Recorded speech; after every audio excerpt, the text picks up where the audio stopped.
Hello, ഇന്നത്തെ നമ്മുടെ day എങ്ങനെയാണെന്ന് കണ്ടാലോ. ഇന്ന് ഒരു തിരക്ക് പിടിച്ച ദിവസം കേട്ടോ, ഒന്നിനൊരു സമയമില്ലാത്ത ദിവസം. അപ്പോൾ ഇന്ന് ഞങ്ങൾ കോഴിക്കോടേക്ക് പോവുകയാണെങ്കിൽ അവിടെ ഒരു കല്യാണമുണ്ട്. അപ്പോൾ വണ്ടി കയറിയ അവിടെ തന്നെ ലേക്കുട്ടി ഉറങ്ങിപ്പോയി. കോഴിക്കോട് വരെ പോകുകയല്ലേ, പോകുന്ന വഴി ഒന്ന് അമ്മ വീട്ടിലും കയറാമെന്ന് വെച്ചു. അങ്ങനെ കുന്നമംഗലം എത്തിയപ്പോൾ ഞങ്ങളൊന്ന് റിലയൻസിൽ കയറി കേട്ടോ, കുറച്ച് സാധനങ്ങൾ വീട്ടിലേക്ക് മേടിക്കാൻ വേണ്ടിയിട്ട്. ലേവ്ക്കുട്ടി ഉറങ്ങായതുകൊണ്ട് ഞാൻ വണ്ടിയിൽ നിന്ന് പുറത്തിറങ്ങില്ല. ഞാൻ ലേവ്ക്കുട്ടീൻ്റെ കൂടെ വണ്ടിയിൽ തന്നെ ഇരുന്നു. അപ്പോൾ ഇച്ചായം പോയിട്ട് സാധനങ്ങളൊക്കെ മേടിച്ച് വന്നേ.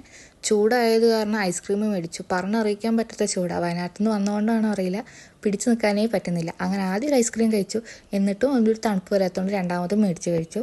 അങ്ങനെ ഐസ്ക്രീം എല്ലാം കഴിച്ച് കഴിഞ്ഞപ്പോഴേക്ക് ലേവ്ക്കുട്ടി എഴുന്നേറ്റു കേട്ടോ. ലേവ്ക്കുട്ടി ഉള്ളതുകൊണ്ടൊന്ന് റിലാക്സ് ചെയ്ത് മെല്ലെ മെല്ലെയാണ് കേട്ടോ പോണേ. പിന്നെ കുറച്ച് നേരം ലേവ്ക്കുട്ടീനെ കളിപ്പിച്ച് കഴിഞ്ഞപ്പോഴേക്കും ഉച്ചയായി. പിന്നെ നേരെ പോയത് അംബികയിലേക്ക് നല്ലൊരു ചോറ് കഴിക്കാമെന്ന് വിചാരിച്ചു. അങ്ങനെ നല്ല ചോറും സാമ്പാറും പിന്നെ കല്ലുമ്മക്ക ഫ്രൈയും അയില വറുത്തതും കൂട്ടി നല്ലൊരു ചോറും കഴിച്ച് കഴിഞ്ഞപ്പോഴേക്കും ക്ഷീണം കൂടി. പിന്നെ നേരെ പോയത് വീട്ടിലേക്കാണ്. മുൻകൂട്ടി പറയാതെ പോയതുകൊണ്ട് എല്ലാവർക്കും ഭയങ്കര സർപ്രൈസ് ആയിരുന്നു കേട്ടോ.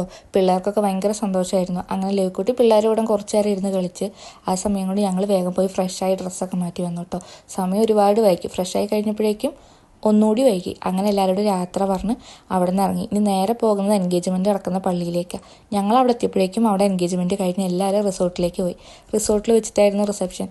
അപ്പോൾ എന്തായാലും വൈകി. ഇനിയിപ്പോൾ റിസോർട്ടിലേക്ക് പോകാമെന്ന് വെച്ച് ഞങ്ങളും വേഗം റിസോർട്ടിലേക്ക് പോയി.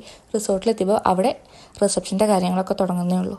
അങ്ങനെ റിസപ്ഷനൊക്കെ പങ്കെടുത്ത് നേരെ ഫുഡ് കഴിക്കാൻ വേണ്ടി പോയി. കുറേ ഫുഡ് ഉണ്ടായിരുന്നു. എല്ലാം അങ്ങ് നോക്കാൻ നിന്നില്ല. വേണ്ടത് മാത്രം എടുത്ത് വേഗം ഫുഡ് കഴിച്ചിട്ട് ഇറങ്ങാൻ നോക്കി.